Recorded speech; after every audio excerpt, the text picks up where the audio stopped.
नमस्कार मित्रांनो, मी प्राध्यापक डॉक्टर गजानन लोकवे, बाबासाहेब देशमुख पार्वेकर महाविद्यालय पारवा येथे मराठी विभाग प्रमुख म्हणून कार्य करतो। मित्रांनो, आज आपण पाहूया आणि ऐकूया एका महान पुरुषासंदर्भात, ज्या महापुरुषाने, ज्या क्रांतिकारकाने, ज्या समाज सुधारकाने उभा महाराष्ट्र घडवला। आधुनिक महाराष्ट्राच्या प्रत्येक सुधारणांचं बाळंपण केलंय। म्हणून पुन्हा पुन्हा आपल्याला प्रश्न पडतो की जर तो सुधारक, जर तो क्रांतिनायक, जर तो महापुरुष जन्माला आला नसता तर आधुनिक महाराष्ट्राची ही सुंदर पहाट, सोनेरी पहाट आपल्याला पाहता आली असती का? बऱ्याचदा या उत्तराला नकारार्थी उत्तर मिळतं की नाही, तो जर महापुरुष जन्माला आला नसता तर कदाचित या सुंदर महाराष्ट्राला आपण मुकलो असतो। मित्रांनो, काय असेल त्या महापुरुषाचं नाव, ज्या महापुरुषाची 11 एप्रिलला जयंती आहे? त्या महापुरुषाचं नाव आहे क्रांतिज्योती महात्मा ज्योतिराव फुले। मित्रांनो, महात्मा ज्योतिराव फुले हे महाराष्ट्राच्या आधुनिक जडणघडणीमध्ये अत्यंत महत्वाचं असं एक व्यक्तिमत्व आहे। खरं म्हणजे आपण महात्मा फुलेंना पुण्याची महात्मा फुले असंच ओळखतो, पण नाही, त्याही पेक्षा त्यांची वंशावळ जर आपण पाहिली तर असं लक्षात येतं की पुण्याजवळून 40 किलोमीटरवर एक कटबुण नावाचं गाव होतं आणि तिथे त्यांचे पूर्वज राहायचे। खरं म्हणजे महात्मा फुलेंचे पंजोबा हे कटबुणचे चौगुले होते। म्हणजे तेव्हाच्या सामाजिक आणि तेव्हाच्या राजकीय परिस्थितीनुसार कुलकर्णी, देशमुख आणि चौगुले हे 3 लोक त्या गावचा कारभार पाहायचे आणि कुलकर्णी आणि पाटलांना मदत करणारा जो कोणी माणूस होता तो म्हणजे चौगुले। तर चौगुले हे पद महात्मा फुलेंच्या पंजोबाकडे होतं आणि मग त्यांनी अथक प्रयत्नाने, कष्टाने काही जमीन पण मिळवली आणि ते श्रीमंत होते। पण काय झालं की तेव्हाच्या रीतिरिवाजानुसार शूद्रांकडे कोणतीही जमीन वा मालमत्ता ठेवण्याचा अधिकारच नाही असं धर्मग्रंथाने मान्य केलं होतं, सांगितलं होतं। आणि म्हणून मग तेव्हाच्या पाटलाने, तेव्हाच्या कुलकर्ण्याने एक सपाटा लावला की महात्मा फुलेंची किंवा त्यांच्या आजोबांची जमीन हडपण्याचा। आणि मग झाला, दोघांमध्ये संघर्ष सुरू झाला। चौगुले आणि कुलकर्णी यांच्यामध्ये संघर्ष सुरू झाला, वादावादी सुरू झाली आणि एकदा त्या वादाचं पर्यवसान लटापटीमध्ये झालं, प्रखर भांडणामध्ये झालं। चौगुल्यांना प्रचंड राग आला आणि चौगुल्यांनी त्या रागाच्या भरामध्ये तलवारीने त्या कुलकर्ण्याचं मुंडकच छाटून टाकलंय आणि कुलकर्ण्याला मारून टाकलंय। गावामध्ये वाद पेटलाय। पाटलाने सांगितलंय की चौगुले, तुम्ही आता गाव सोडून जा। आणि चौगुल्यांना म्हणजे कटबुणच्या चौगुल्यांना म्हणजेच महात्मा फुलेंच्या आजोबा पंजोबांना कटबुण रातोरात सोडावं लागलं आणि ते पुढे मग खानवाडीला आले। पण आपल्याला कोणी पकडू नये, आपल्याला कोणी मारू नये ही भीती होतीच। आणि म्हणून मग त्यांनी गोरे हे त्यांचं जे मूळ आडनाव होतं ते आडनाव टाकलंय आणि जातीने ते माळी असल्यामुळे जातीचं नाव घेतलं, त्यांचं आडनाव झालं माळी। आता कटबुणचे गोरे खानवाडीला राहायला आले आणि खानवाडीचे आता माळी झाले। पुढे तिथे काही वर्ष राहिले आणि पुढे तिथून मग कफल्लक झाल्यानंतर मग पुढे ते पुण्याला आले। पुण्याला फुलांचा व्यवसाय करत होते गोविंदराव, आणि गोविंदराव फुलांचा व्यवसाय करता करता एक समृद्धी आली। पेशवाई होती, पेशवाईंना फुलांचा हार करणे, फुलांचे गुच्छ करणे, फुलांच्या दाणी करणे, त्यांना सजवून देणे, महाल सजवणे हे कार्य त्या माळी समाजाकडे होते। माळी समाजाकडे म्हणण्यापेक्षा महात्मा फुलेंच्या त्या घराण्याकडे होते, गोविंदरावांकडे होते। फुले विकणारे म्हणून पुन्हा भर या माळाचा प्रचार झाला आणि यांना कुणी माळी म्हणतच नव्हते, यांना फुलेच म्हणायचे। आणि फुले विकणारे, फुले पेशवाईला देणारे म्हणून आता ज्योतिराव आणि गोविंदराव झाले फुले। अशा पद्धतीने गोरे, माळी आणि फुले हे असं नाव बदलत गेलंय।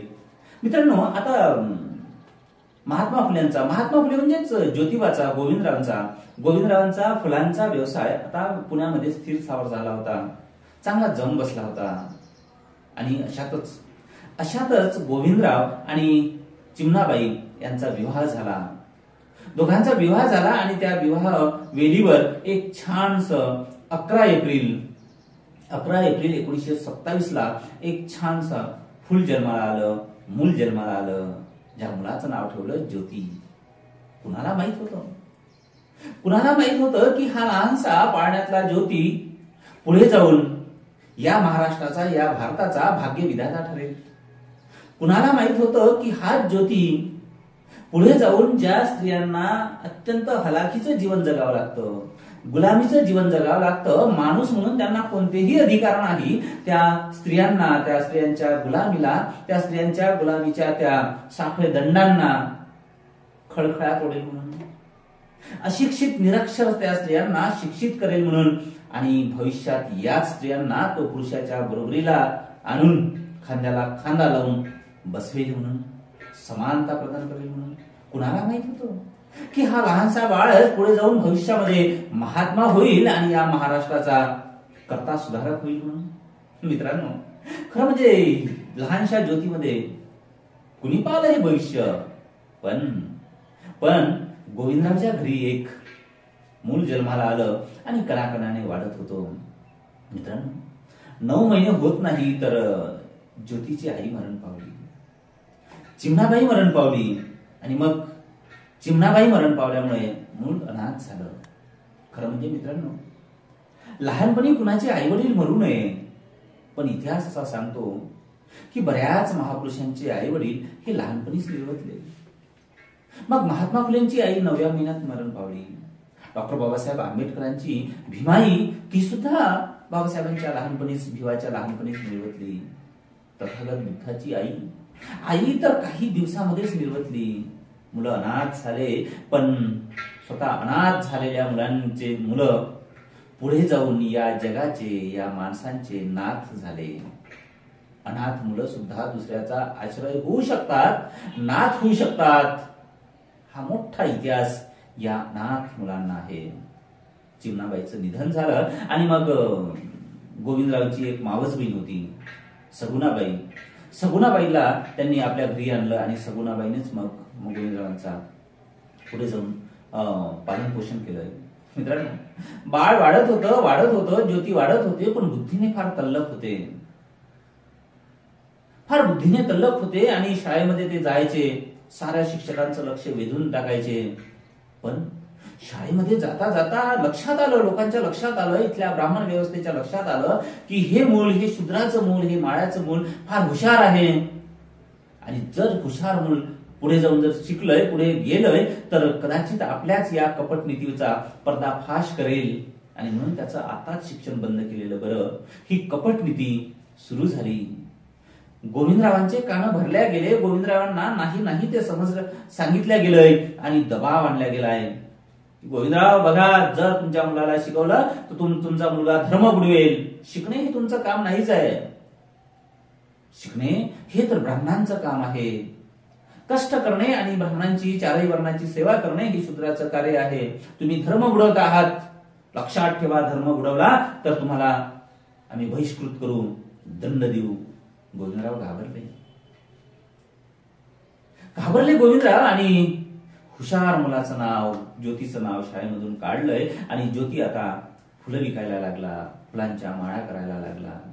तडफडत होता, तळमळत होता. आपल्याला शिकायचं आहे. इंग्रजी शिक्षण आलं, इंग्रजी शिक्षणामुळे समानता आली होती, हे ज्योतिरावांना कळत होतं. आपल्याला शिकायचं आहे, शिकून मोठं व्हायचं आहे, ही इच्छा मनामध्ये होती. पण वडील नाही म्हणत होते. मनातली इच्छा मनामध्ये दबत होती. पण मित्रांनो, जो माणूस वाईट कार्य करते त्याच ठिकाणी चांगलं सुद्धा एखादं झाड निपजत असते, हेही आपण पाहिलं पाहिजे. एक दार बंद होत असताना लगेच कोणतं तरी दुसरं दार उघडं राहत असते, उघडं होत असते, हेही आपण लक्षात घेतलं पाहिजे. गोविंदरावांनी उच्चवर्णीयांच्या दबावामध्ये आणून ज्योतीचं शिक्षण बंद केलंय. पण त्याच वेळेस गफ्फार मुन्शी बेग यांनी गोविंदरावांना सांगितलं, ज्योतीच्या मनामध्ये जी असलेली तगमग शिक्षणाबद्दलची, ज्योतीच्या बुद्धीची जी चमक होती, ती गफ्फार मुन्शी बेग यांनी गोविंदरावांना समजून सांगितली. आणि माणसाने शिकलं पाहिजे, शिकवलं पाहिजे. शिक्षणाशिवाय माणसाचा उद्धार नाही, हे तत्व गफ्फार मुन्शी बेग यांनी गोविंदरावांना सांगितलं, रुजवलं आणि पुन्हा ज्योतीचा शिक्षणाचा प्रवास सुरू झाला. शिक्षणाची शाळा सुरू झाली आणि गोविंदराव पुण्यामध्ये 7व्या वर्गापर्यंत शिकले.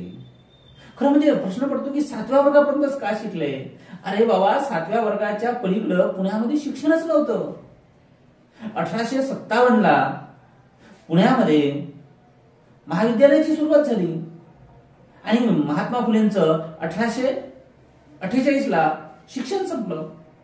7व्या वर्गानंतर शिक्षणच नव्हतं. नाही तर महात्मा फुले जर शिक्षण असतं तर शिक्षणामधल्या अत्युच्च पदव्या महात्मा फुलेंनी घेतल्या असत्या. पण 7व्या वर्गापर्यंत शिक्षण घेतलं हे काही कमी होतं? इथल्या चातुर्वर्ण व्यवस्थेला झोडपण्यासाठी, इथल्या गुलामगिरीला नष्ट करण्यासाठी, इथल्या बेबंदशाहीला शह देण्यासाठी महात्मा फुलेंचं 7व्या वर्गापर्यंत शिक्षण पुरेसं होतं. मित्रांनो, शिकता शिकता शिकता शिकता महात्मा फुलेंच्या म्हणजेच ज्योतीच्या लक्षात आलं की इथे काही माणसं एक समाज दुसऱ्या समाजावर आणि बहुसंख्य समाजावर, बहुसंख्य माणसांवर अन्याय अत्याचार करतो आहे. स्वतःला जगण्यासाठी, स्वतःला चांगलं जगण्यासाठी दुसऱ्याचा प्राण पिळतो आहे, बळी घेतो आहे. एकाने रडावे, रडत राहावे, कुढत राहावे आणि दुसऱ्याने त्याच्या भरोशावर जगत राहावे, हसत राहावे, ही अमानुषतेची परंपरा इथे अव्याहतपणे सुरू आहे. दुसऱ्याच्या मरणावर, दुसऱ्याच्या सरणावर काही माणसं इथे जगते आहेत, मजा करते आहेत. ही परंपरा आपण खंडित केली पाहिजे हे महात्मा फुलेंच्या लक्षात आलं. जगता जगता त्यांचे मित्र सगळ्याच समाजामधले होते आणि असंच 1848 मध्ये महात्मा फुले म्हणजेच ज्योतिराव हे आपल्या ब्राह्मण मित्राच्या लग्नामध्ये गेले आणि मिरवणुकीमध्ये चालले. मिरवणुकीमध्ये जाता जाता इतर लोकांच्या लक्षात आलं की अरे, हा तर शूद्र आहे, हा तर माळी आहे, आपल्या ब्राह्मणांच्या मिरवणुकीमध्ये काय करतो, ब्राह्मणांच्या लग्नामध्ये काय करतो. आणि मग हाकला त्याला. ब्राह्मणांच्या बरोबरीने चालण्याचा शूद्रांना अधिकारच नाही आणि म्हणून त्याला हाकललं पाहिजे. आणि मग महात्मा फुलेला त्या वरातीमधून, त्या यात्रेमधून हाकलून दिलंय. एका जिता जागत्या माणसाचा माणूस म्हणून तिथे अपमान केला. तो माणूस शिकलेल्या माणसाला इंगळ्याच डसाव्यात त्या पद्धतीने तो अपमान ढसलाय. ताड ताड ताड ताड घरी आले आणि म्हणाले की सावित्री, हे असं असं झालंय, माझा त्यांनी अपमान केला, केवळ मी माळी जातीचा आहे म्हणून अपमान केलाय. हा समाज सुधारणार नाही, समाजाला कितीही सांगितलं तरी सुधारणार नाही. सावित्री घरीच होती. खरं म्हणजे 13व्या वर्ष ज्योतिरावांचं चालू असताना 9व्या वर्षात पदार्पण केलेली सावित्री, दोघांचं लग्न झालं होतं आणि आता सावित्री घरी होती. सावित्रीने जोखलं, सावित्रीने पाहिलं की ज्योतिरावांचा तळतळाट होत आहे, अपमान झालाय, 1000 इंगळ्या त्यांना डसत आहेत. सावित्री म्हणाली की अपमान फक्त तुमचाच झालाय का? आज तुमचा झाला, पण आतापर्यंत कित्येक लोकांचा अपमान झाला. मग त्यांचा जर अपमान झाला तर त्यांचा अपमान झाला असं त्यांना का वाटत नाही? महात्मा फुले म्हणाले की त्यांना जाणीवच नाही. अपमान असा असतो आणि अपमान होत असतो, त्याची अपमानाची जाणीवच नाही. सावित्रीबाई म्हणाल्या की का नाही जाणीव? ज्योतिराव म्हणाले की त्यांना शिक्षण नाही. मी शिकलो म्हणून मला माहित पडलं की अपमान काय असते, सन्मान काय असते, सत्य असत्य काय असतं, हे मला शिक्षणामुळे कळलं. सावित्री म्हणाली की मग त्यांनाही द्या की शिक्षण, त्यांनाही कळेल अपमान काय असते, सन्मान काय असते, त्यांनाही कळेल. शिक्षणामुळे माणसाला सन्मान, मान सन्मान, सत्य असत्य कळतं.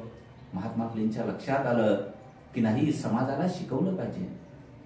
हजारो वर्षापासून इथे अपमान होतो आहे, पण तरीही इथला दलित समाज, इथला गरीब समाज, इथला पीडित समाज मूग घेऊन का बसलाय? कारण त्याला जाणीव नाही. आपल्यावर होणाऱ्या अपमानाची, अन्यायाची त्याला जाणीव नाही आणि अपमानाची, अन्यायाची जाणीव फक्त शिक्षण करून देतं. म्हणून आपण शिकवलं पाहिजे आणि शाळा सुरू केली पाहिजे. पण तीही कोणासाठी? तर तीही पुरुषांसाठी सुरू केली तर पुरुष हा एकटाच शिकेल. आपण स्त्रियांसाठी शाळा सुरू करूया. स्त्रियांसाठी का? तर स्त्रिया अधिक संस्कारशील असतात, मुलं त्यांच्या जवळ अधिक असतात आणि म्हणून ती स्त्री आपल्या मुलांवर अधिक संस्कार करेल. माहेरच्या घरी ती संस्कार करेल आणि सासरच्या घरी संस्कार करेल. देणं हे स्त्रीचं लेणं असतं आणि म्हणून ती लोकांना देत जाईल, वाटत जाईल, शिक्षणाचा वसा पुढे नेत जाईल. आणि म्हणून पहिल्यांदा आपण स्त्रियांसाठी, मुलींसाठी शाळा काढली पाहिजे. आणि मग ज्योतिरावांनी 1848 मध्ये पुण्याच्या भिडेवाड्यामध्ये पहिली मुलींची शाळा काढली. महाराष्ट्रातली ही पहिली मुलींची शाळा आहे. शूद्र स्त्रियांसाठी, अर्थात शूद्रांसाठीच म्हणून नाही, पण एकूण स्त्रियांसाठी महाराष्ट्रामध्ये काढलेली आणि महाराष्ट्रीयन माणसाने, देशी माणसाने काढलेली ही पहिली शाळा म्हणजे महात्मा फुलेंची शाळा आहे.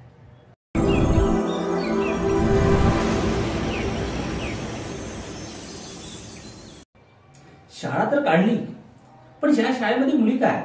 तर मित्रांनो, सुरुवातीला फक्त 6 मुली होत्या.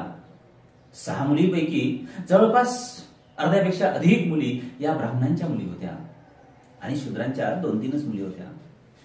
6 मुलींवर शाळा सुरू झाली, पण त्याच वर्षी शेवटपर्यंत 25 मुली आल्या आणि महात्मा फुलेंची अशा पद्धतीने भिडेवाड्यामधली पहिली शाळा सुरू झाली. या भारतामध्ये, या महाराष्ट्रामध्ये मुलींनाही शिकवलं पाहिजे, मुलीही शिकू शकतात, हा प्रवास सुरू झाला.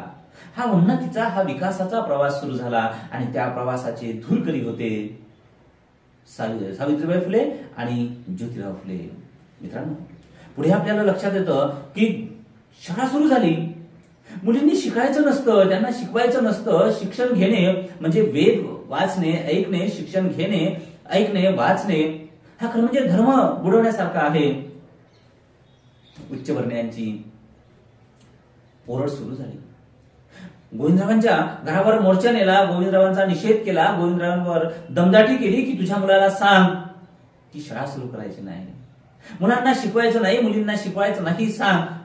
गोविंदराव चेपले, गोविंदराव भिले आणि मग गोविंदराव म्हणू लागले की ज्योती, हे धंदे बंद कर, शाळा शिकवायची नाही, कारण शाळा शिकवणे हे शूद्राचं काम नाही, शाळा शिक्षण घेणे हे शूद्राचं काम नाही. महात्मा फुले म्हणाले की नाही, हे माणसाचं काम आहे आणि माणूस हा कोणत्याही जातीचा नसतो. तो ब्राह्मण नसतो, तो शूद्र नसतो, तो वैश्य नसतो, तो आर्य नसतो, तो क्षत्रिय नसतो. माणूस हा फक्त माणूस असतो आणि एका माणसाने दरेक माणसाला शिकवत जावं, हा माणुसकीचा धर्म आहे. तो मी धर्म पाळतो आहे. खरं म्हणजे इथल्या माणसांनी धर्माची उलटी व्यवस्था केलेली आहे. काही माणसांना अज्ञानात ठेवून काही माणसांनी प्रकाशात उडायचं, हे इथला धर्म आहे, हा चुकीचा धर्म आहे. तर कुणाला व्यर्थ हिनवावे, कुणांना व्यर्थ शिनवावे, समस्ता बंधू मानावे, जगाला प्रेम अर्पावे, हा मानवतेचा धर्म आहे, हे महात्मा फुले सांगू लागले. पण जुन्या विचाराचे गोविंदराव यांना पटलं होतं की नाही. उच्चवर्णीय म्हणतात की शाळा बंद करायची तर बंद केली पाहिजे आणि मग ते आग्रह धरू लागले आणि म्हटले की खबरदार सावित्री, जर त्याच्याबरोबर तू शाळा शिकायला गेली आणि तुम्ही जर शाळा शिकवण्याचा प्रयत्न केला तर तुम्हाला हे घर सोडावं लागेल. सावित्री म्हणाली की ठीक आहे मामांजी, मला त्यांचा मार्ग योग्य वाटतो, शिक्षणाचा मार्ग योग्य वाटतो. दलित पीडित मुलींना शिकवलं पाहिजे, त्यांना सुशिक्षित केलं पाहिजे, सज्ञानी केलं पाहिजे, हा प्रकाशाचा मार्ग मला योग्य वाटतो आणि म्हणून मी त्यांच्यासोबत जाणार. त्यासाठी मला घर सोडावं लागलं तरी बेहत्तर. अत्यंत नम्रपणे ठीक आहे मामांजी म्हणते आणि सावित्रीने घराचा उंबरठा ओलांडला आणि घर कायमचं सोडलं. इथल्या हजारो लाखो लोकांसाठी, पीडित जनतेसाठी, अज्ञानी मुला मुलींसाठी, इथल्या स्त्रियांसाठी ज्योतिरावांनी, सावित्रीने आपलं स्वतःचं घर सोडलं. कुठे राहायचा हा प्रश्न उभा झाला आणि मग अशा वेळेस त्यांना शेख उस्मान यांनी आसरा दिला. मित्रांनो, अलीकडे जाती धर्माचे आणि धर्मामध्ये फार तेढ निर्माण केले जाते. हा मुस्लिम आहे, हा हिंदू आहे, हा बौद्ध आहे, ईसाई आहे. माणसामध्ये धर्माने वाद पेटवल्या जाते, माणसं पेटवल्या जाते. पण लक्षात काय येतं, महात्मा फुलेला जेव्हा शिक्षण बंद झालं तेव्हा शिक्षण कोणी सुरू केलं तर गफ्फार मुन्शी बेग यांनी सुरू केलंय. जेव्हा घरातून बाहेर निघाले, बाहेर पडले, तेव्हा राहायचं कुठे हा प्रश्न निर्माण झाला. तेव्हा आसरा कोणी दिला तर आसरा शेख उस्मान यांनी दिला. मित्रांनो, माणूस हीच जात सर्वांची आहे. धर्म हा खूप नंतरचा आहे, माणुसकी आधी आहे. शेख उस्मान हा माणूस होता, महात्मा फुले हा माणूस होता. दोन माणसांनी एकमेकांना आलिंगन दिलं, एकमेकांना भेटलं, एकमेकांना आसरा दिले. जात धर्म हा नंतरचा आहे, माणूस पण महात्मा फुलेंनी मोठं केलंय. म्हणून माणूस पण जागणारा, जोगणारा, जपणारा, मोठं करणारा, म्हणून तो महात्मा झाला. महात्मा फुलेंनी शाळा काढली. महात्मा फुलेंनी एकापेक्षा एक अनेक शाळा काढत गेले, लोकांना शिकवत गेले. अनेक त्यांचे ब्राह्मण मित्र सुद्धा त्यांना जुळत गेले. मित्रांनो, काय कोणताही असो, समाज कोणताही असो, वाईटाला वाईट जसा मिळतो तसा चांगल्याला चांगला सुद्धा मिळतो. आणि चांगुलपण हे जाती धर्माच्या पलीकडचं असतं. आणि मग सदाशिव गोवंडे असेल, परांजपे असेल, बल्लाळ असेल, असे अनेक उच्चवर्णीय मित्र महात्मा फुलेंना मिळाले. आणि त्यांनी अनेक शाळा सुरू केल्या. पुढे जाऊन अनेक सत्यशोधक समाजाची स्थापना केली, अनेक ग्रंथ लिहिले. आणि या एकूण कार्यामध्ये उच्चवर्णीयांनी सुद्धा महात्मा फुलेंना फार साथ दिली, हेही आपल्याला नमूद करावं लागतं. आणि म्हणून त्या लोकांना त्या जातीच्या चष्म्यातून न पाहता, त्या धर्माच्या चष्म्यातून न पाहता, माणूस म्हणून आपण त्यांच्याकडे पाहिलं पाहिजे. त्यांनी माणूस घडवण्याचा प्रयत्न केला. आणि मग महात्मा फुलेंचं कार्य वाढत होतं. आता वाढण्या कार्याचा प्रसार एवढा झाला की पुढे जाऊन 1852 मध्ये मुंबई इलाख्याचे गव्हर्नर यांनी महात्मा फुलेंचा गौरव केला. आणि महात्मा फुलेंच्या शाळेमधली शिस्त, त्यांचं अभ्यासक्रम, खरं म्हणजे हा अभ्यासक्रम सावित्रीबाई फुलेंनी फ्रेम केला होता.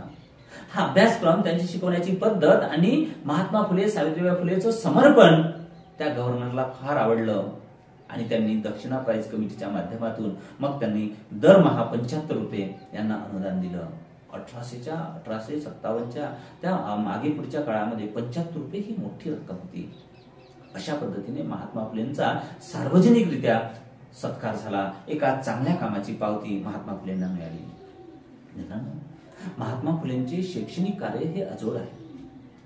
महात्मा फुलेंनी जे शैक्षणिक कार्य केले, त्या शैक्षणिक कार्याच्या भरोशावर आज महाराष्ट्र पुढे जातो आहे, विकसित होतो आहे. आपण असंही म्हटलं आहे की महात्मा फुलेंनी ज्या काही योजना राबवल्या, ज्या काही विचार व्यक्त केले, ते विचारच आज आधुनिक महाराष्ट्राला पुढे नेत आहेत. नव्हे तर आधुनिक महाराष्ट्राच्या प्रत्येक सुधारणांचं बाळंतपण महात्मा फुलेंनी केलं, एवढे ते द्रष्टे होते, असंही आपण म्हटलेलं आहे. मित्रांनो, शैक्षणिक कार्यामध्ये काय झालं की आपल्याला त्यांनी शाळा सुरू केल्या, अनेक शाळा सुरू केल्या असं म्हटलं जाते. मित्रांनो, एक लक्षात घेतलं पाहिजे आपण की 1857चं युद्ध झालं. खरं म्हणजे त्याला काही लोकांनी स्वातंत्र्य युद्ध म्हटलेलं आहे. पण त्या संदर्भात महात्मा फुले काय म्हणतात? महात्मा फुलेंची विचारसरणी थोडी वेगळी होती. महात्मा फुले हे बहुजनांचे कैवारी होते. महात्मा फुले हे दलित पीडित शेतकरी पिळलेले आहे, जे अन्याय अत्याचारित झालेले आहे, त्यांचे कैवार घेणारे होते. आणि मग 1857चं जे युद्ध झालं त्याला काही लोकांनी स्वातंत्र्य युद्ध म्हटलं. आणि म्हणून ते म्हणतात की तात्या टोपे किंवा काही अशा पद्धतीचे उच्चवर्णीय त्यामध्ये सामील झाले, त्यामुळे त्यांना स्वातंत्र्य युद्ध म्हटलं गेलं. त्यांचं मत आहे की यामध्ये बहुजन समाज, यामध्ये सर्वसामान्य माणूस सहभागी झाला नव्हता. आता का झाला नव्हता तर लक्षात येतं, महात्मा फुले इंग्रज सरकारला मायबाप सरकार म्हणायचे. आता मायबाप सरकार म्हणजे काय? ते म्हणायचे की इंग्रज सरकारने अजून इथे काही दिवस राहावं. अर्थात इंग्रज सरकारचं अन्याय अत्याचारी जे काही सरकार होतं किंवा काही जे लोक होते, ते सर्वच लोक चांगले आहेत, सर्वच लोकांना त्यांचं गुणगान करत होते महात्मा फुले, अशातला भाग नाही. पण इंग्रज सरकार आल्यामुळे इथे समतावादी विचार आला, सर्वांना शिक्षण मिळायला लागलं, इथे आधुनिक सुधारणा आली, रेल्वे आली, नवा विचार आला, समता, स्वातंत्र्य, बंधुता, न्याय हे तत्व आलं, जे की इथल्या बहुजन समाजाला, इथल्या उच्चवर्णीयांनी हे तत्व कधीही दिलं नाही. माणूस म्हणून त्यांना समानता कधीही प्रदान केली नाही. माणूस म्हणून त्यांना माणुसकीचे कोणतेही हक्क दिले नाही. तर त्यांनी जन्मावं आणि आयुष्यभर दुसऱ्याची सेवा करावी आणि तसंच झिंगत झिंगत मरावं, हे त्यांचं मरणप्राय यातनांचं जीवन त्यांनी कित्येक पिढ्या या बहुजन समाजाला दिलं होतं. पहिल्यांदाच या गुलामगिरीच्या, या दास्यत्वाच्या बेड्या इंग्रजांच्या नवविचाराने तुटल्या. पहिल्यांदाच इंग्रजांमुळे इथला बहुजन समाज शिकायला लागला, सुधारायला लागला, विकास पावायला लागला. आणि म्हणून मग ज्यांच्यामुळे तो सुधारतो आहे, ज्यांच्यामुळे तो विकास पावतो आहे, ते इंग्रज. म्हणून महात्मा फुलेंनी इंग्रज सरकारला मायबाप सरकार म्हटलं आहे. पण दुसराही भाग लक्षात घेतला पाहिजे आपण की महात्मा फुले जिथे जिथे इंग्रजांचं चुकतंय तिथे तिथे त्याच्यावर ताशेरे ओढायचे, आसूड ओढायचे, हे सुद्धा आपण लक्षात घेतलं पाहिजे. मित्रांनो, जेव्हा त्यांनी भाषण दिलं एका ठिकाणी, तेव्हा ते स्पष्ट म्हणतात की इंग्रज सरकार ज्या पद्धतीने शासन करायला पाहिजे त्या पद्धतीने करत नाही आहे. ते जुलूम करतायत, ते अन्याय करतायत, ते शिक्षण सक्तीचं करत नाही आहे. हे सगळे विचार महात्मा फुलेंनी मांडले. म्हणजे जिथे जिथे इंग्रज सरकार बहुजनांचा उद्धार करत होते तेव्हा इंग्रज सरकारला मायबाप सरकार म्हटलं, पण जिथे जिथे इंग्रज सरकार चुकत होते तेव्हा त्यांच्यावर ताशेरे सुद्धा ओढले. एकच विचार होता, बहुजनांचा विकास म्हणजेच या देशाचा विकास. यासाठी महात्मा फुले 1857च्या युद्धासंदर्भात काय म्हणतात, तर ते असं म्हणतात की बरं झालं 1857चे बंड फसले, नाहीतर पुन्हा पुण्यात पेशवाई आली असती, आणि पेशवाई जर आली असती तर इथल्या दलितांना, इथल्या अस्पृश्यांच्या कमरेला पुन्हा खराटा आला असता आणि गळ्यामध्ये मडके आले असते. पुन्हा इथे गुलामी आली असती, वाढली असती, आणि माणूस पुन्हा त्या गुलामीमध्ये चेपला असता, असं झालं असतं, आणि पुन्हा दलितांच्या त्या गळ्यामध्ये मडकी आली असती, खराटा आला असता. हे सगळा संदर्भ गरीब देशातील श्रीमंत देव अर्जुन परब यांनी सगळं लिहिलेलं आहे. महात्मा फुले या संदर्भात असंही म्हणतात, हेही आपल्याला तपासून घेतलं पाहिजे, जाणून घेतलं पाहिजे. मित्रांनो, महात्मा फुलेंचे कार्य पाहत असताना काय दिसतं, कोणतं कार्य सांगावं. खरं म्हणजे एका व्हिडिओमध्ये, एका तासामध्ये त्यांचं कार्य सांगणं हे शक्य होत नाही. अचाट कार्य आहे. त्यांनी समाजामध्ये बालविवाह प्रथा होती, बालजरठ विवाह प्रथा होती, आणि मग यामध्ये काय व्हायचं की मुलगी लहान राहायची आणि माणूस वयस्कर राहायचा. हा आपला नवरा आहे, आपलं लग्न झालं हे कळायच्या आधीच तो मरून जायचा आणि ही मुलगी विधवा व्हायची. विधवा पण काय असते हेही कळत नव्हतं. ती विधवा व्हायची आणि उभं आयुष्य तिला अंधार कोठडीमध्ये कुरूप करून जगावं लागत होतं, विद्रूप पद्धतीने जगावं लागत होतं. तेव्हा तिला जगताही येत नव्हतं, मरताही येत नव्हतं, कारण जगत असताना विद्रूप केला जात होतं, घरातल्या अंधार कोठडीमध्ये ठेवल्या जात होतं. पण ती तरी आपल्याच घरामध्ये सुरक्षित होती का? नाही. मित्रांनो, आपलेच माणसं तिचे लचके तोडत होते. सांगताही येत नव्हतं आणि थांबताही येत नव्हतं, अशी तिची अवस्था झाली होती. महात्मा फुले नावाच्या बापाच्या लक्षात आलं की विधवांची ही अशी अवस्था आहे, आणि म्हणून त्यांनी विधवा पुनर्विवाह प्रयत्न केला. सतीचा कायदा तिथे झाला होता, सती प्रथा आता थोडी नष्ट व्हायला लागली होती, पण विधवांचे लग्न होत नव्हते. खरं म्हणजे हा प्रश्न मित्रांनो ब्राह्मण समाजामध्येच अधिक होता. पण महात्मा फुले काही एका कोणत्या समाजाचे होते का? महात्मा फुले हे सर्व समाजाचे होते, सर्व धर्माचे होते, आणि त्याही पलीकडे महात्मा फुले या माणसांचे होते.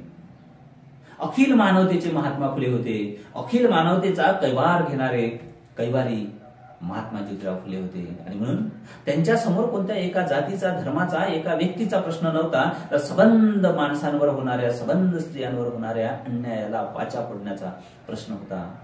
त्यांनी विधवा पुनर्विवाह प्रयत्न केला, आणि पुढे जाऊन मग असं लक्षात येतं की त्यांनी एका विधवेचा सुद्धा, शेनवी समाजातीलच विधुराशी पुनर्विवाह लावून दिला आणि एक नवा पायंडा पाडला. जगण्याचं बळ दिलं, तिच्या जगण्यामध्ये चैतन्य आणलं, एक सुख आणलं, चैतन्य आणलं, आनंद आणला. हा आनंद पेरणारा महात्मा फुले.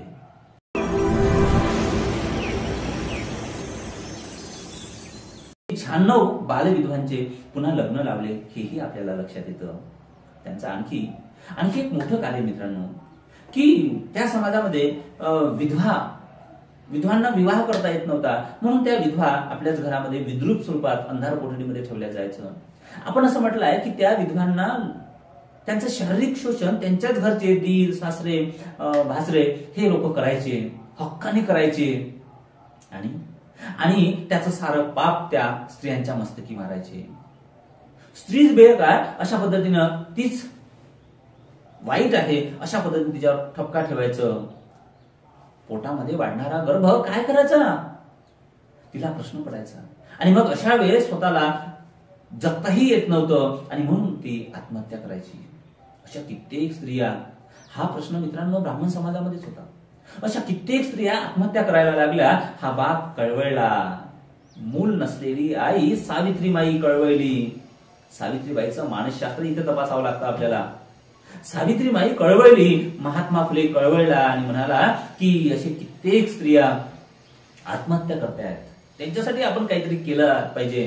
आणि मग एका बाईला, त्यांनी आत्महत्या करायला निघालेल्या बाईला त्यांनी घरी आलं आणि म्हटलं, सावित्री, ही आपलीच लेक समज, मरणासाठी निघालेली होती, हिला मरू द्यायचं नाही. आणि मग त्यांनी बालहत्या प्रतिबंधक गृह निर्माण केलं. 28 जानेवारी 1853 मध्ये बालहत्या प्रतिबंधक गृह त्यांनी निर्माण केलं आणि लिहिलंय. गावागावामध्ये, पुण्या शहरामध्ये पत्रक वाटले, छापले, लावले. काय लिहिलं? महात्मा फुलेने लिहिलं की आमच्या इथे बालहत्या प्रतिबंधक गृह निर्माण केले आहे. ज्यांना ज्यांना वाटतं त्यांनी इथे गुपचूपपणे बाळंतपण करावं, वाटल्यास बाळ सोबत न्यावं किंवा वाटत असेल तिथे ठेवून द्यावं, तुमचं नाव मात्र गुप्त ठेवलं जाईल. मित्रांनो, कसा हा महात्मा! ज्या घरच्याच माणसांनी त्या बाईला नाकारलंय, तिच्यावर अन्याय अत्याचार केले, तेव्हा हा महात्मा त्या अन्याय अत्याचारी बाईला आपल्या हृदयाशी लावतो, मुलगी म्हणून हृदयाशी धरतोय आणि तिच्या बाळणपणासाठी सावित्री दाई होते, माई होते, सावित्री माई होते. आणि एवढ्यावरच थांबत नाही, तर त्या अनौरस मुलाला म्हणजेच यशवंतला, काशीच्या यशवंतला सावित्रीमाई महात्मा फुले दत्तक घेतात. मित्रांनो, या आजच्या विज्ञान युगामध्ये शिकलेले महापंडित सुद्धा जेव्हा त्यांना मूल होत नाही, त्या दाम्पत्याला मूल होत नाही, तेव्हा ते कोणताही मुलं दत्तक घेत नाही, कारण त्यांना स्वतःच मूल पाहिजे. महात्मा फुलेंनी 18व्या शतकामध्ये स्वतःच्या मुलाचा आग्रह धरलाच नाही, पण जेव्हा हा अनौरस मुलगा दिसतो, त्या अनौरस मुलाला दत्तक घेतलं. दत्तकच घेतलं नाही तर त्याच्यावर संस्कार केले, वाढवलं, पुढे जाऊन डॉक्टर केलंय आणि त्याच्याच नावावर मृत्यूपत्र केलंय, त्यालाच आपल्या इस्टेटीचा वारस केलंय. हा नवा विचार महात्मा फुलेंनी दिला. मित्रांनो, आपण असं म्हटलं आहे की आधुनिक महाराष्ट्राच्या समाज सुधारणेचं बाळंतपण महात्मा फुलेंनी केलंय, बाळंतपण पण केलं, पण हे समाज सुधारणेचं तत्व महाराष्ट्रामध्ये अधिक वाढलं असतं तर आज ज्यांना मूल नाही त्यांचा दुःखाचा प्रश्न आला नसता. त्यांनी सहज मुलं घेतली असती, अनाथ मुलं वाऱ्यावर फिरली नसती, रस्त्यावर फिरली नसती. हा महात्मा फुलेंचा विचार बळावला असता तर महाराष्ट्र आज आणखी वैभव संपन्न झाला असता, विचार संपन्न झाला असता, असंही आपल्याला वाटतं. मित्रांनो, आपल्याला असं दिसतं की महात्मा फुलेंनी काय केलं? अस्पृश्य समाजाला पाणी मिळत नव्हतं. महात्मा फुले पुन्हा कळवळले, हळहळले, अरे माणसं असून त्यांना पाणी मिळत नाही, कोणी पाणी द्यायला तयार नाही. जिथे कुत्र्या मांजऱ्यांना पाणी पिण्याची मुभा आहे, तिथे मात्र या माणसांना, जिथे जात त्या माणसांना पाणी मिळत नाही. महात्मा हळहळला, कळवळला आणि पुण्यामधल्या आपल्या घराचा हौद या माणसाने अस्पृश्यांसाठी खुला केला. पुण्यामध्ये गेलात तर आजही तिथे तो हौद दिसतोय. प्रणाम करावं वाटतं, ओंजळवर पाणी प्यावं वाटतं की याच पाण्याने तेव्हाच्या त्या अस्पृश्यांची तहान भागवली होती. आणि पाणी पाजणारा हा याच घरचा एक महापुरुष होता, क्रांती सेनानी होता, युगंधर होता, महात्मा होता. मित्रांनो, आणखी काय केलं तर मग आपल्या असं लक्षात येतं की शिवाजी महाराजांची समाधी पहिल्यांदा महात्मा फुलेंनी शोधली. महात्मा फुलेंना जातीचं बंधनच नव्हतं. महात्मा फुले हा खऱ्या अर्थानं कर्ता सुधारक होता, खऱ्या अर्थानं माणूस होता. शिवाजी महाराजांनी हा उभा महाराष्ट्र चेतवला, उभा महाराष्ट्र पेटवला आणि आज जो महाराष्ट्र सुरक्षित दिसतो, आज जो महाराष्ट्र समृद्ध दिसतो, महाराष्ट्राची जी संस्कृती दिसते, समृद्ध संस्कृती दिसते, महाराष्ट्रातले माणसं जातीपातीच्या पलीकडे जाऊन माणूसपणाचा जो विचार करतात तो शिवाजीमुळे करतात. शिवाजीने साऱ्या जातीपातीच्या माणसांना एका माळेमध्ये गोवलं आणि एकच विचार पेरला, इथे हिंदवी स्वराज्य व्हावं, इथे स्वराज्य व्हावं. हे स्वराज्य कोणत्या एका जातीचं, धर्माचं नसून सर्वांचं असावं. हा विचार पेरला, सर्वांना एका माळेमध्ये आणलंय. तो शिवाजी सर्वांचाच शिरोधारी आहे. छत्रपती शिवाजी महाराजांचे या महाराष्ट्रावर, या देशावर अनंत उपकार आहे. आणि म्हणून महात्मा फुलेंनी काय केलं तर महात्मा फुलेंनी रायगडला जाऊन 2-3 दिवस फिरून त्या ठिकाणी शिवाजी महाराजांची समाधी शोधली आणि त्या समाधीवर प्रणाम केला. एवढंच नाही तर शिवाजी महाराजांना प्रकाशात आणण्यासाठी महात्मा फुलेंनी पोवाडा रचला. शिवाजी महाराजांचा पोवाडा म्हणून महात्मा फुलेंचा पोवाडा प्रसिद्ध आहे. अशा पद्धतीने महात्मा फुले म्हणजे शिवभक्त खऱ्या अर्थाने शोभतात. शिवाजीने, छत्रपती शिवाजी महाराजांनी उभा महाराष्ट्र एका हाकेवर जागवला आणि साऱ्यांना एक केलंय. तोच प्रकार पुढल्या काळामध्ये महात्मा फुलेंनी केला. माणूस म्हणून इथे सर्वांना एक करण्याचा प्रयत्न आणि माणूस म्हणून त्यांना जगवण्याचा, जागवण्याचा प्रयत्न महात्मा फुलेंनी केला. म्हणून खऱ्या अर्थानं शिवाजीचा अनुयायी, छत्रपती शिवाजी महाराजांचा अनुयायी म्हणून महात्मा फुले शोभतात. म्हणून मित्रांनो आणखी काय केलं, महात्मा फुलेंनी सत्यशोधक समाजाची स्थापना केली. पुन्हा आपल्याला प्रश्न पडते की त्या काळामध्ये अनेक समाज स्थापन झाले. मग ब्राह्मण समाज असेल, आर्य समाज असेल, हिंदू समाज होता, ईसाई समाज होता, मुस्लिम समाज होता, ख्रिश्चन समाज होता. खरं म्हणजे त्या काळामध्ये ख्रिश्चन समाज तर मोठ्या प्रमाणे प्रसार पावत होता. बौद्ध समाज होता. महात्मा फुलेंना बुद्ध माहित होता. मग हे एवढे समाज असताना, हे एवढे धर्म असताना महात्मा फुलेंनी आणखी सत्यशोधक समाज का स्थापन केला मित्रांनो? मग असं लक्षात येतं की महात्मा फुलेंनी जे प्रस्थापित धर्म आहे त्या धर्मापेक्षा एक वेगळा धर्म स्थापन केला आहे. ज्या धर्मामध्ये प्रस्थापित धर्म स्थापन केला असता तर त्यामध्ये अनुयायी आले नसते कदाचित. आणि म्हणून मग वेगळा आपल्या विचाराने धर्म स्थापन केला. त्या धर्मामध्ये कोणताही मध्यस्थी नाही, कोणताही पंडित नाही. एकाने एकाला दीक्षा द्यावी, एकाने एकाला पुढे न्यावं असा हा विचार होता. कोणीही मध्यस्थ नाही, कोणतेही दलाल नाही. तो एकटा माणूस हा स्वयंभू आणि बुद्धी प्रामाण्यवाद हा त्या धर्माचा आधार होता. अशा पद्धतीने सत्यशोधक समाजाची स्थापना केली. मित्रांनो त्यामध्ये सत्यशोधक समाजामध्ये काय मुद्दे होते हो तर दारूबंदी करणे. दारूमुळे जीवन नष्ट होतं म्हणून दारूबंदी केली पाहिजे. प्राथमिक शिक्षण सक्तीचं केलं पाहिजे. जेव्हा हंटर आयोग महाराष्ट्रामध्ये आलाय आणि हंटर आयोगाने जेव्हा शिक्षणासंदर्भात नीती कशी असावी यासाठी महाराष्ट्रातल्या अनेक विद्वान शिक्षण खात्यातील तज्ञ माणसांची जेव्हा साक्ष घेतली, हंटर आयोग म्हणजे त्या आयोगाचे अध्यक्ष हे हंटर होते म्हणून त्याला हंटर आयोग असं म्हटलं जाते. आणि जेव्हा मग महात्मा फुलेंची साक्ष तिथे नोंदवण्याचा प्रयत्न केला तर महाराष्ट्रातले एकमेव महात्मा फुले असे आहे की ज्यांनी प्राथमिक शिक्षण हे सक्तीचं असावं असा अट्टहास धरला. महाराष्ट्रातल्या कोणत्याही समाज सुधारकाने प्राथमिक शिक्षण हे सक्तीचं असावं असा कोणताही अट्टहास धरला नाही. एकटेच महात्मा फुले होते. महात्मा फुले एकटे पडले आणि म्हणून त्या समितीला असं वाटलं की प्राथमिक शिक्षण हे सक्तीचं आवश्यक नाही आहे, कारण महात्मा फुल्यांशिवाय कोणीही आग्रह धरलेला नाही. म्हणून त्यांनी प्राथमिक शिक्षण सक्तीचं केलं नाही. पण जरी त्यांनी प्राथमिक शिक्षण सक्तीचं केलं नाही तर शिक्षण हे माणसासाठी किती आवश्यक असतं आणि प्राथमिक शिक्षण किती आवश्यक असतं, गरिबांना ते किती आवश्यक असतं म्हणून ते सक्तीचं करावं हा नवा विचार महात्मा फुलेंनी पेरला आणि पुढे जाऊन महाराष्ट्र सरकारने प्राथमिक शिक्षण सक्तीचं केलंय. डॉक्टर बाबासाहेब आंबेडकरांनी घटनेमध्ये नमूद केलंय की प्राथमिक शिक्षण सक्तीचं असावं. महात्मा फुलेंचा विचार बाबासाहेबांनी अधोरेखित केला, घटनेमध्ये नमूद केलाय आणि सारा समाज असते त्याचं आचरण करते आहे. म्हणूनच आधुनिक महाराष्ट्रातील प्रत्येक समाज सुधारणेचं बाळंपण महात्मा फुलेंनी केलं असं आपल्या लक्षात येतं. मित्रांनो बालविवाह बंदी करणे, दारूबंदी करणे, बालजरट विवाह बंदी करणे, अंधश्रद्धा निर्मूलन करणे, बालविवाह बंद करून विधवा पुनर्विवाह करणे असे अनेक मुद्दे सत्यशोधक समाजापुढे होते.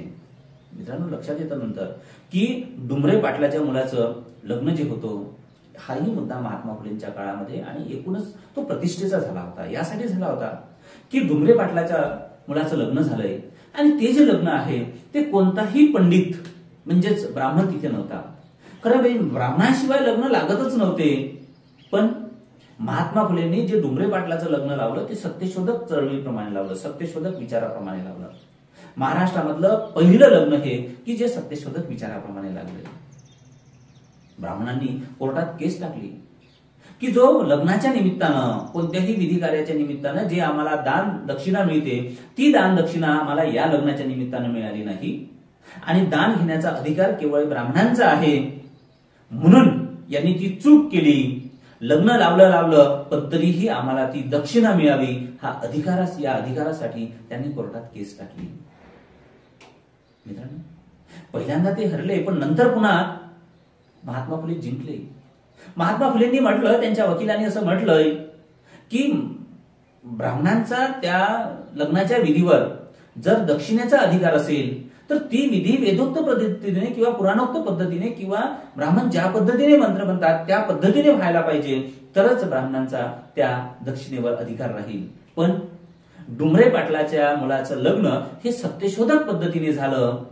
ब्राह्मण ज्या पद्धतीने विधी करतात त्या पद्धतीने झालं नाही, सत्यशोधक पद्धतीच्या विधीने झालं, त्या मंगलाष्टकाच्या विधीने झालं. म्हणून ती पद्धतच नसल्यामुळे, ब्राह्मण ज्या पद्धतीवर दक्षिणा घेतात ती पद्धतच नसल्यामुळे ब्राह्मणांना दक्षिणा देण्याचा अधिकार नाही, घेण्याचा अधिकार नाही, हे कोर्टाने मान्य केलंय आणि निर्णय दिला की ब्राह्मणांना या ठिकाणी अशा लग्नांमध्ये दक्षिणा घेण्याचा अधिकार नाही. महात्मा फुलेंचा विजय म्हणण्यापेक्षा हा महात्मा फुलेंच्या विचाराचा विजय झाला, एका नव्या विचाराचा विजय झाला, सत्यशोधक समाजाचा विजय झाला, सत्यशोधक विचाराचा विजय झाला आणि नवा विचार इथे प्रस्थापित झाला. मित्रांनो, विचाराचा विजयच माणसांना नव्या दिशेला नेतात, हा महत्वाचा मुद्दा या ठिकाणी मानता येतो आपल्याला. नंतर मित्रांनो, आपण महात्मा गांधींनी सूत कातणे आणि खादीचा आग्रह धरणे हा प्रकार आपण पाहिलेला आहे, मान्य केलेला आहे. पण त्याच्याही आधी असं लक्षात येतं की सत्यशोधक समाजाची जी काही तत्व होती त्याच्यामध्ये सूत कातणे हे महात्मा फुलेंनी अंतर्भूत केलं होतं आणि खादीचे कपडे वापरावे अशा पद्धतीने महात्मा फुलेंनी एक नियम लावला होता. म्हणजेच महात्मा फुले महात्मा गांधींच्याही आधी किती पुढे गेलेले होते हे आपल्या लक्षात येतं. महात्मा फुलेंचं द्रष्टेपण या ठिकाणी लक्षात येतं. पण दुर्दैवाने हा महात्मा फुलेंचा मुद्दा बऱ्याच अंशी उपेक्षित राहिलेला आहे. पण नमूद करावा लागतो की महात्मा फुलेंनी सूत कातणे आणि खादीचे कपडे वापरणे यावर भर दिलेला होता. म्हणून सूत कातणे आणि खादीचा वापर करण्याचा जनकत्व आपल्याला महात्मा फुलेंकडे देता येतं, जातंय, हाही भाग या ठिकाणी महत्वाचा आहे. मित्रांनो, नंतर आपल्या लक्षात येतं की दुष्काळामध्ये 1877 मध्ये महाराष्ट्रामध्ये मोठ्या प्रमाणात दुष्काळ पडला आणि त्या दुष्काळामध्ये अनेक जनावरं, अनेक माणसं मरायला लागली. माणसं पुरवायला माणसं भेटत नव्हती, अशा पद्धतीने माणसं मरत होती. काय करायचा हा प्रश्नच होता. महात्मा फुलेंनी सरकारची दारं खटखटली, ठोठावली, सरकारला जागं केलं.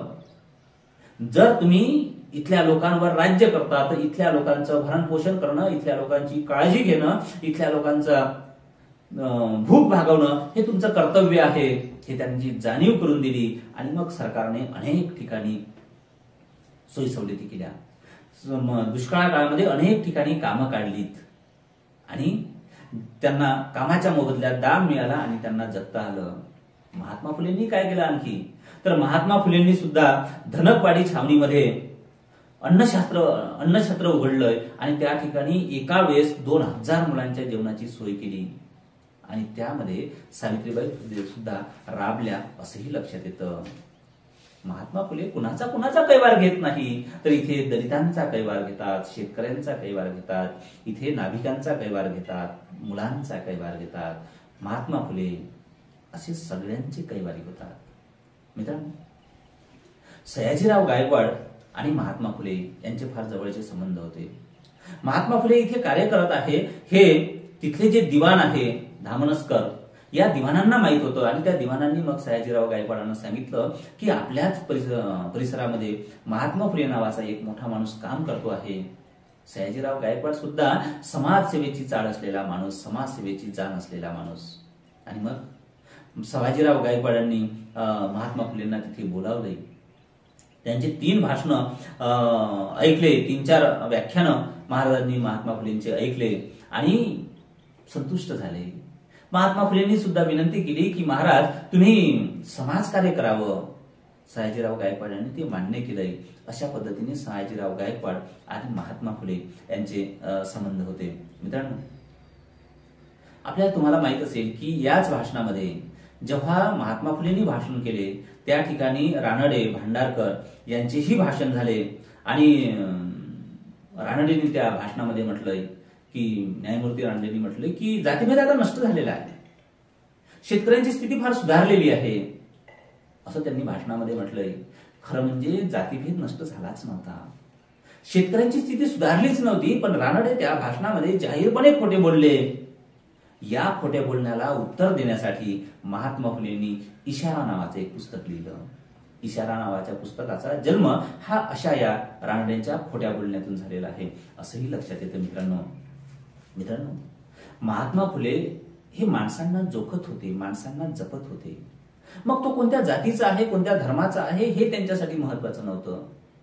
लोकमान्य टिळक असेल, लोकमान्य टिळक असेल किंवा आणखी काही लोक असेल, मान्य आहे की हे महात्मा फुलेंसारखे कर्ते आणि सक्रिय सुधारक नव्हते. लोकमान्य टिळक असेल, हे बरेच लोक सुधारणा एकीकडे करायचे, पण तरीही जाती विरुद्ध बंड त्यांना करता येत नव्हतं. प्रथा परंपरेंना त्यांना मोडता येत नव्हतं. प्रथा परंपरेसमोर त्यांनी नांगीच टाकलेली होती, हेही आपल्याला लक्षात येतं. पण काही का असे ना, टिळक असेल, आगरकर असेल, काही कार्य करतात ना, म्हणून टिळक आणि आगरकरांना महात्मा फुलेंनी भरीव मदत केली, हाही भाग लक्षात घ्यावा लागतो. काय झालं मित्रांनो की कोल्हापूरचे चौथे शिवाजी महाराजांना जे लहान होते तर त्यांचा कारभार पाहण्यासाठी तिथले बर्वे नावाचे एक व्यक्ती होते. बर्वेच त्या कोल्हापूरच्या संस्थानाचा कारभार पाहायचे. बर्वे हे ब्राह्मण आणि म्हणून मग आपलंच अंमल त्या ठिकाणी असावा, आपलाच प्रभाव त्या ठिकाणी, पगडा त्या ठिकाणी असावा असं बर्वेंना वाटलं. आणि म्हणून जेव्हा ते चौथे शिवाजी महाराज थोडे सज्ञान झाले आणि त्यांच्या लक्षात असं आलं की बर्वे हे मनमानी करतायत, बर्वे हे आपलाच विचार इथे पेरतायत आणि लोकांचं वाईट करतायत, मनमानी करतायत. आणि म्हणून तेव्हा जेव्हा त्यांच्या लक्षात आलं शिवाजी महाराजांच्या, चौथे शिवाजी महाराजांच्या, तेव्हा त्यांनी स्वराज्याची सारी सूत्र आपल्याकडे घेण्याचा प्रयत्न केला.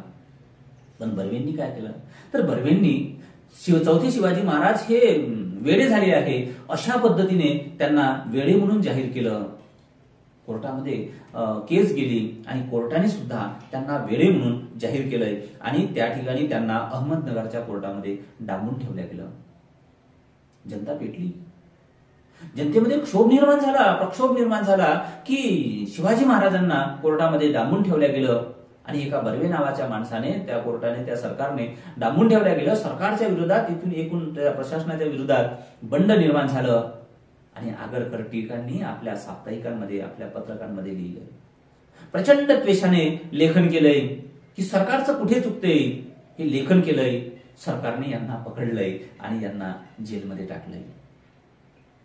जेलमध्ये टाकल्यावर यांच्याकडे पैसे नव्हते त्या वकिलाची फी भरण्यासाठी, ते केस लढण्यासाठी. तेव्हा ही गोष्ट महात्मा फुलेंना कळली. महात्मा फुलेंना कळली की रानडे, टिळक आणि आगरकर जेलमध्ये आहेत आणि त्यांच्याकडे पैसे सुद्धा नाही ते केस बांधण्यासाठी. आणि मग अशा वेळेस महात्मा फुलेंनी प्रयत्न केले आणि महात्मा फुलेंनी 10,000 रुपयांचा एका मित्राला सांगून जामीन घेतला, त्यांची सुटका केली आणि पुण्यामध्ये त्यांचा मोठा गौरव केला. मित्रांनो, जी गोष्ट चांगली असेल, जे माणसं चांगली असेल त्याचा गुणगौरव करणारा हा माणूस होता महात्मा ज्योतिराव फुले. टिळकांचा आणि आगरकरांचा जाहीरपणे शाल आणि श्रीफळ देऊन पुण्यामध्ये गौरव केला. चांगल्या गोष्टीला आपण जोपासलं पाहिजे, आपण वाढवलं पाहिजे, त्याचा प्रचार केला पाहिजे, हे तत्व महात्मा फुलेंचं होतं. म्हणून महात्मा फुले हे फक्त माणूस आणि माणसामधलं चांगुलपण शोधायचे, वाईट तेवढं टाकायचे, पण चांगल्यांना मात्र ते निरखायचे आणि जोपासायचे, जपायचे. हाही एक भाग दिसतो मित्रांनो. या देशामधला पहिला महात्मा जर कोणता असेल तर तो महात्मा ज्योतिराव फुले. आणि ही जी पदवी आहे, ही पदवी कोणत्या एका माणसाने दिली नाही, तर ही पदवी महात्मा फुलेंना साऱ्या जनतेने दिली. महात्मा फुले हे एकमेव असे आहे की साऱ्या जनतेचे ते महात्मा आहे. महात्मा फुलेंचे कार्य चालू होते. महाराष्ट्र त्यांच्या कार्याने प्रभावित होत होता. कान्याकोपऱ्यामध्ये त्यांच्या कार्याची बातमी जात होती. तिकडे सयाजीराव कोल्हापूरचे महाराज प्रभावित झाले होते. महात्मा फुलेंचं हे बहुजनांचं पोषण करणारं कार्य समाजामध्ये रुजत होतं, पेरत होतं. आणि मग लोकांना असं वाटलं की महात्मा ज्योतिराव फुल्यांना महात्मा पदवी द्यावी. मुंबईचे अत्यंत सक्रिय कामगार नेते मेघाजी लोखंडे यांनी पुढाकार घेतला. लोकांना पत्रिका पाठवल्या. सयाजी महाराजांनाही पत्रिका पाठवली की आपण महात्मा फुलेंचा सत्कार करूया. सयाजीराव महाराजांनी लिहून पाठवले की महात्मा फुलेंना, ज्योतिराव फुलेंना हिंदुस्थानचा बुकर टी वॉशिंग्टन हा पुरस्कार द्यावा. मुंबईमध्ये महात्मा फुलेंचा मोठा सत्कार झाला. गल्लोगल्ली भरून गेल्या होत्या. माणसांचा लोंढेच्या लोंढे महात्मा फुलेंच्या सत्कारासाठी जमा होत होती. महात्मा फुले 60 वर्षाचे झाले होते. अव्याहतपणे त्यांनी 40 वर्ष समाजसेवा केली होती. 21व्या वर्षी या माणसाने मुलींसाठी पहिली शाळा सुरू केली होती. अव्याहतपणे 40 वर्ष त्यांच्या सेवेला झाली होती. आणि त्या सेवेतून अनेक नवांकुर जन्माला आले होते. अनेक मुलं जन्माला आले होते. नवा विचार पेरला गेला होता. या माणसाचा सत्कार करावा म्हणून गावोगावची माणसं लोंढेच्या लोंढे पोटाची भाकरी बांधून आले होते एका माणसाचा सत्कार करण्यासाठी. आणि मेघाजी लोखंडे गरजले आणि म्हणाले की या माणसाला आता महात्मा म्हणूया. साऱ्या लोकांनी टाळ्यांच्या कडकडाट ज्योतिराव फुल्यांचा महात्मा म्हणून गर्जना केली. आभाळ निनादू लागले. ती आभाळ गर्जना होती आणि ज्योतिराव फुल्यांना महात्मा ही पदवी बहाल केली. लोकांच्या मनामध्ये असलेला महात्मा म्हणजेच महात्मा ज्योतिराव फुले.